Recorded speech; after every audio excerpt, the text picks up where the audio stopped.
Halo, Assalamualaikum. Perkenalkan, saya Sauki Diaulak dari Pendidikan Luar Sekolah. Saya akan menjelaskan tentang filsafat. Yang pertama ada pengertian dan cabang-cabang filsafat. Di sini saya akan menjelaskan tentang pengertian dan cabang-cabang filsafat. Yang pertama adalah pengertian. Pengertian filsafat adalah sebuah upaya untuk mencari kebenaran dan kebaikan dalam kehidupan. Dalam kehidupan sehari-hari, setiap individu atau kelompok seringkali bertanya-tanya mengenai hal-hal yang tidak mereka pahami. Kebenaran dan kebaikan ini bisa relatif bagi setiap orang.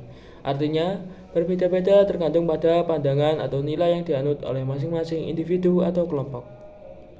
Untuk itu, di sini filsafat bertujuan untuk mencari hakikat atau jawaban dari pertanyaan-pertanyaan yang tentang kehidupan, alam, dan eksistensi manusia. Proses pencarian ini adalah apa yang kita sebut dengan berfilsafat. Manusia sebagai individu maupun sebagai bagian dari masyarakat seringkali dihadapkan pada berbagai peristiwa atau fenomena yang membingungkan. Hal ini dapat berupa seperti fenomena sosial atau fenomena alam. Fenomena ini memunculkan pertanyaan besar seperti apa yang sebenarnya terjadi dan apa asal dari segala sesuatu yang ada di dunia ini. Selanjutnya adalah pengertian filsafat pendidikan. Filsafat berasal dari bahasa Yunani atau philos yang berarti cinta atau senang dan sophia yang berarti kebijaksanaan dan kebenaran. Secara harfiah, filsafat berarti cinta atau kegemaran terhadap kebenaran dan kebijaksanaan. Filsafat berfokus pada pencarian kebenaran dan tidak pernah berhenti dengan semangat untuk terus belajar dan memahami hakikat kehidupan. Seorang yang berfilsafat adalah orang yang cinta dan pada hikmat, bijaksana, dan berpikir secara logis untuk membela kebenaran. Mereka selalu berusaha memahami dunia dan kehidupan dengan cara yang lebih dalam dan bermakna.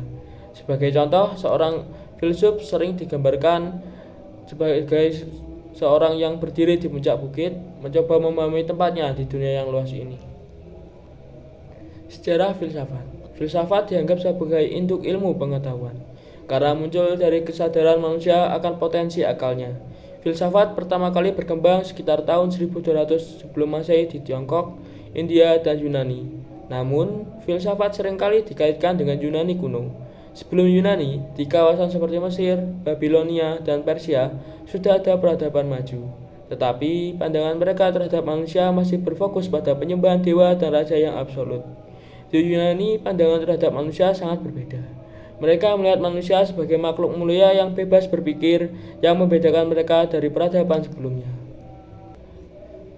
Filsafat Yunani dimulai di kota Melitos, tempat orang-orang Yunani berkumpul. Tokoh-tokoh awal filsafat seperti Thales, Anaximandros, dan Anaximenes dikenal sebagai filsuf alam, karena mereka mencoba memahami asal-usul alam semesta. Thales adalah orang yang pertama yang bertanya tentang substansi terdalam dari segala sesuatu, yang membuka jalan bagi pemikiran filsafat yang lebih mendalam. Pemikiran mereka tentang perubahan alam dan proses alamlah yang masih relevan hingga saat ini. Pemikiran filsafat tentang manusia dan alam semesta melahirkan berbagai cabang ilmu pengetahuan yang lebih khusus, seperti ilmu-ilmu alam dan teknologi. Para filsuf menjadi pelopor dalam pengembangan ilmu pengetahuan. Meskipun tantangan mereka belum selesai di zaman modern, filsafat masih berperan penting dalam memberikan arahan kebijaksanaan terhadap perkembangan teknologi dan ilmu pengetahuan. Tanpa panduan filsafat yang bijak, teknologi yang berkembang pesat bisa saja menimbulkan masalah atau bencana di masa depan. Filsafat adalah pencarian yang tak berujung akan kebenaran dan kebijaksanaan. Seorang filsuf adalah orang yang berpikir mendalam, mencari makna kehidupan, dan berusaha memahami hakikat dunia. Selanjutnya adalah pendapat para ahli tentang pandangan filsafat. Filsafat memiliki pengertian yang beragam, maka dari itu tergantung dari pandangan yang ada dan kecenderungan pemikiran para filsuf. Yang pertama ada Plato. Plato mendefinisikan filsafat sebagai pengetahuan yang bertujuan untuk mencapai kebenaran yang asli tentang segala sesuatu yang ada. Selanjutnya ada Aristoteles. Ia mengemukakan bahwa filsafat adalah ilmu yang mencakup berbagai kebenaran dan terdapat dalam ilmu-ilmu metafisika, logika, etika, ekonomi, politik, dan estetika. Ia juga menyatakan bahwa filsafat menyelidiki sebab dan asas dari segala benda bersifat umum. Yamin. Filsafat menurut Yamin adalah proses pemusatan pemikiran yang memungkinkan manusia untuk menemukan kepribadiannya dan kesungguhan dalam hidup. Selanjutnya ada Titus dan Zubair. Ia berkata, filsafat menurut mereka adalah kumpulan sikap dan kepercayaan terhadap kehidupan, serta proses kritis dan pemikiran mendalam untuk memperoleh gambaran keseluruhan dan jawaban terhadap masalah-masalah manusia. Selanjutnya adalah Notonegoro. Ia melupakan bahwa filsafat adalah sebuah ilmu yang menelaah hal-hal dari sudut hakikat yang mutlak, yang tetap dan tidak pernah berubah. Selanjutnya ada cabang-cabang filsafat. Dalam hal ini, filsafat mencakup 3 kajian pokok dalam permasalahan utama, yaitu logika, benar dan salah, etika, baik dan buruk, estetika, indah dan jelek. Selain itu, filsafat juga berkembang dalam 2 cabang tambahan. Metafisika, yaitu kajian tentang hakikat keberadaan, hubungan antara zat dan pikiran, serta persoalan eksistensi. Yang kedua yaitu politik, yaitu kajian tentang organisasi sosial dan pemerintahan ideal. Namun, secara keseluruhan, filsafat terbagi dalam beberapa cabang. Di antaranya ada epistemologi, yaitu filsafat mengenai pengetahuan. Yang ketiga ada etika, yaitu filsafat moral. Yang ketiga ada estetika, filsafat seni. Yang keempat ada metafisika. Yang kelima ada politik, filsafat pemerintahan. Yang keenam ada filsafat agama. Yang ketujuh ada filsafat ilmu. Yang kedelapan ada filsafat pendidikan. Yang kesembilan ada filsafat hukum. Yang kesepuluh ada filsafat sejarah. Dan yang kesebelas ada filsafat matematika. Dalam hal ini, filsafat juga dikelompokkan menjadi 6 kategori utama, yaitu filsafat metafisis, epistemologis, metodologis, logika, etis, dan estetis. Metafisika membahas tentang hakikat, realitas, dan eksistensi, terbagi dalam 4 cabang. Yang pertama ada ontologi, mengkaji persoalan ada dan tiada, serta hakikat keberadaan.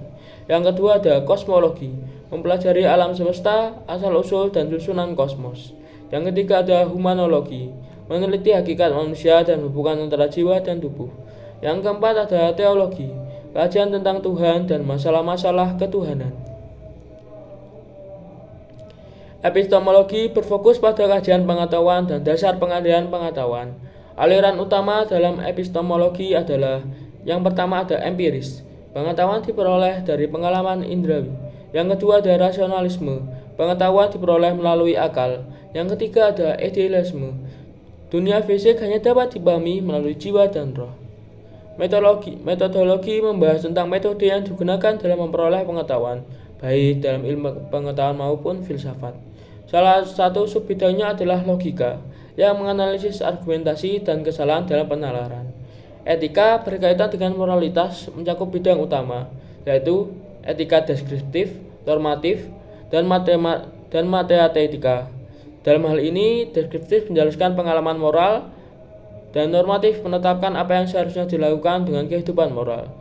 Dan etika matematika menganalisis arti dan unsur dari nilai-nilai moral. Estetika mengkaji keindahan dan pengalaman estetis, melibatkan berbagai disiplin ilmu seperti antropologi, psikologi, dan teori seni. Filsafat mencakup 4 cabang utama menurut pandangan, yaitu metafisika, epistemologi, arkeologi, yaitu kajian tentang nilai, dan estetika berapa juga menambahkan logika sebagai cabang kelima. Maka dari itu, filsafat adalah kajian mendalam tentang segala aspek kehidupan, mulai dari yang paling dasar, seperti eksistensi dari pengetahuan hingga moralitas, seni, dan pemerintahan. Setiap cabang filsafat memberikan perspektif yang berbeda dalam memahami dunia. Ya, itu saja yang bisa saya sampaikan. Kurang lebihnya saya mohon maaf. Terima kasih.